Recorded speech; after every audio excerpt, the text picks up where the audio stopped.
I'm Howard Blue, the town historian of Copic, and I would like to introduce the panel members. From left to right, Wayne Miller, otherwise known as Fuzzy, Dean Pelz, Judy Ackley Whitbeck, and Larry Landman.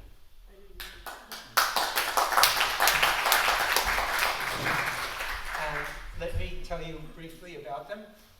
Wayne, also known as Fuzzy, and he'll explain his nickname, was born and raised in Copic into an old Copic farm family. In 1709, a paternal ancestor came from Germany to Germantown in what was then the colony of New York before relocating in Copic in 1760. His great-great-grandfather, Adam Miller, operated a farm on Miller Pond up Empire Road for years and raised his family there. Over the course of many years, Wayne worked as a herdsman with some of the best operations in the county and for eastern artificial insemination in Delaware and Columbia counties. Please raise your hand if you know a lot about artificial insemination. They're afraid to. That would be a few of Well, it's a hot topic right now. That's AI. Dean Pelz was born and brought up on the family farmland of his ancestors on Center Hill Road. After graduating from Taconic Hills and college with a degree in marketing management, he worked in the Albany area for over 23 years in the automotive field. He and his wife Colleen have a grown daughter, Lauren, and live in Spiegeltown, Spiegeltown, about 25 minutes north of Albany. For the past 15 years, Dean's been a general manager for Mobility Works, a national company that caters to the transportation and driving needs of folks with disabilities. He's also the family historian, an interesting family. Judy Ackley Whitbeck was raised on Empire Farm in Copic, where she used to help out with farming chores. Her family were founding members of the Copic Telephone Company, Taconic Telephone. She now lives in Mount Washington. Judy was parsimonious in giving me a fuller bio, so I have to add that she's a great storyteller, particularly when talking about Copic. And for those of you who don't know, Empire Farm is right up the road on the left. And Larry Lampman had a happy childhood on an Anchordale dairy farm. A graduate of the Rojan School, he went on to college and obtained a BS in chemical engineering, after which he joined the Air Force and attained the rank of captain. Later, returning to Anchordale, he grew organic vegetables, heifers, and made maple syrup. When his father retired, Larry took over the family farm, then switched to doing carpentry work and real estate. Next, he returned to school for a master's program at the Lennox Institute of Water Technology and Rensselaer Polytech, where he did R&D projects in wastewater technology. Then moving on, he worked for the state dealing with inactive hazardous waste sites. Concurrently, he raised grass-fed, grass-finished, organic heritage breed beef for 22 years. Larry is particularly interested in trees and their care. Also, he says firmly, soils are our most important natural resource. So we have real farmers here. Okay. So I'm going to start with questions first for Fuzzy. Okay. All right. Your grandfather had a farm in Copic. Tell us about him and where was it? Okay. My grandfather had a farm at the bottom of Center Hill. The Pelz farm was on the top of Center Hill, which is a relation. And my grandfather, George Miller Sr., took over the farm from John H. Pelz at the bottom of Center Hill. Being a gambler, as the story goes, my grandfather literally bet the farm, and he lost it. As as it's written, I did find some footnotes on that. As it was written, he went bankrupt, but that's not the true story. Fuzzy, you've, like a bunch of other Copac people, you have or had lots of relatives in town, isn't that true? Yes. Thank you. Anybody we know? Well, we've got a lot of Pells out here today.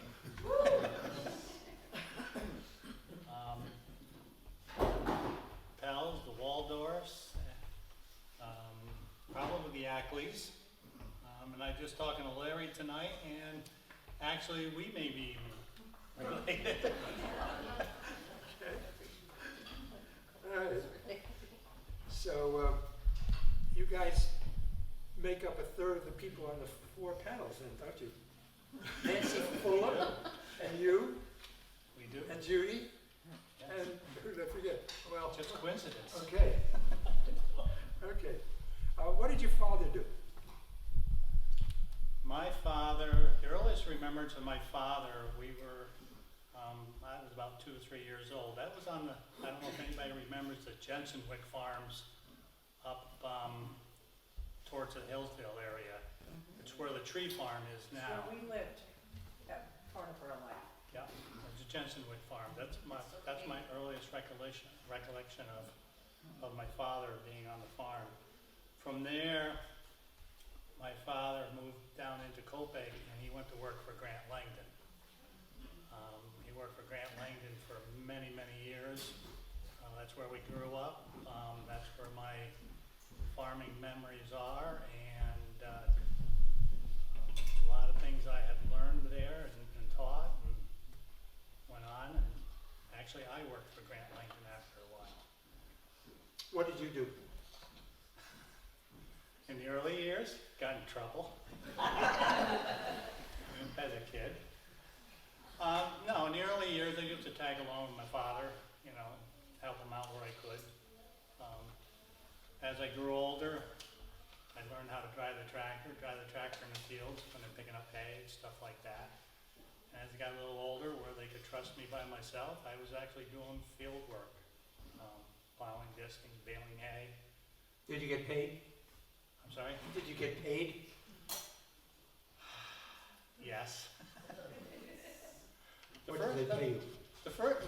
Strangely enough, the first year that I remember getting paid, I actually got a bicycle from Grant Langdon. That was my first bicycle. And that was for a week's worth, was it? Week's work? That was for a summer.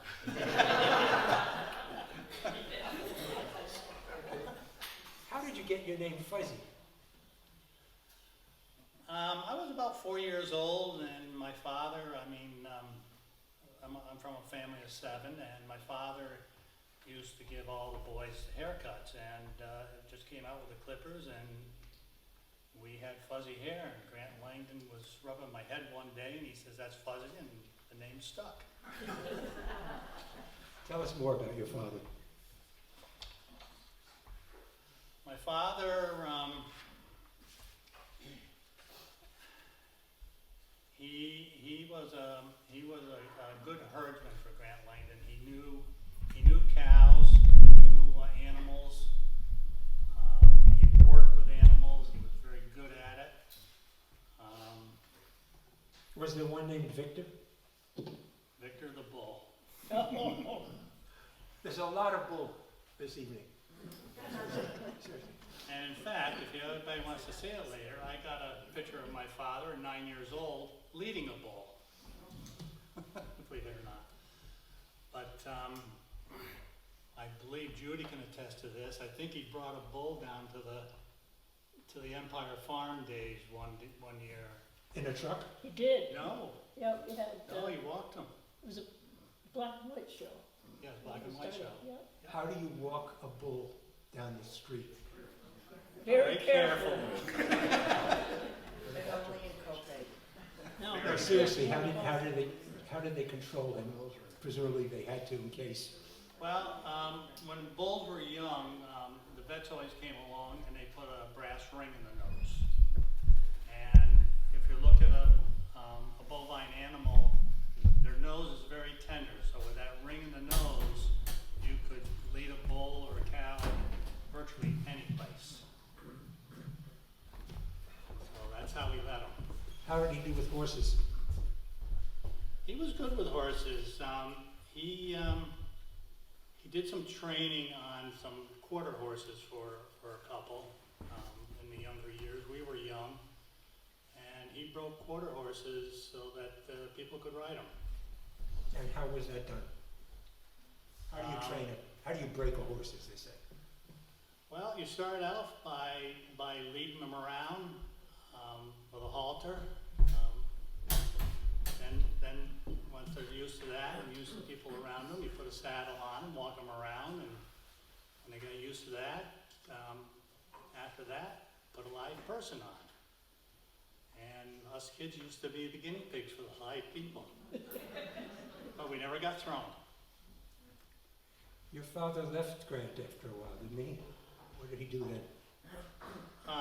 My father left Grant Langdon when he was, I guess it goes back to when my grandfather lost the farm. I guess maybe my father had aspirations of owning his own farm. And he had an opportunity to get involved in purchasing a farm with another gentleman that actually had a farm in Copic Falls. He bought a farm in Millerton. My father went to work for him. I don't know all the particulars at this time, but the only thing he said, eventually the farm will be mine. That lasted about 2 years. He succumbed to cancer and passed away, so that didn't happen. Fuzzy, what was your first full-time job? When I got off the farm, my father passed away. My first job was a Circle Delicatessen right here in Copic. Meet anybody interesting there? My wife. Used to have these 3 girls come in and never buy anything, but always coming in and looking around. I kind of pretended I didn't know what they were doing, but. What did you do when you left the deli? Well, I learned some different trades when I left the deli. I went to work for a guy that we did plumbing and heating, learned how to do plumbing and heating, and then from there, actually, I went back on the farm. Didn't you help get some gals pregnant? Couldn't resist that. Artificial insemination of the cows? Yes. After leaving the farms in Copic, I went to work as a herdsman for a farm in Germantown, the Hermitage. I don't know how many people know that one. When I was there, I was met by a gentleman that wanted to know if I wanted to do artificial insemination.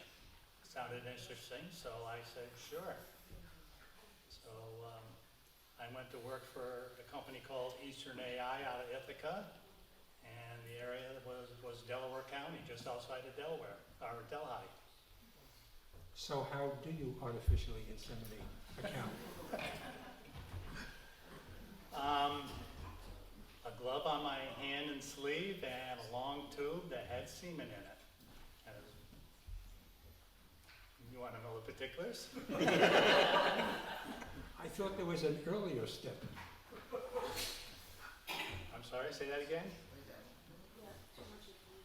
Okay, too much information. Keep in mind. Okay.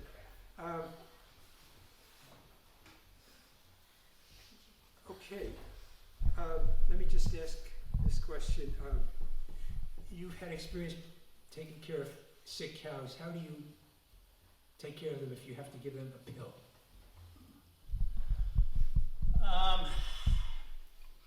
We had a instrument called a bolus, and when the vets prescribed medicine for the cows that had to be given internally, You had this bolus, which was about a tube, about 16, 18 inches long. Insert the pill into it, grab the cow by around the neck, pull up the lip, and insert this down past the tongue, and push the plunger, and you're all done. And did you have any problems doing that? Mostly no. Okay, I'm gonna switch to Dean for a second, because I'll ask the same question. Oh, yeah.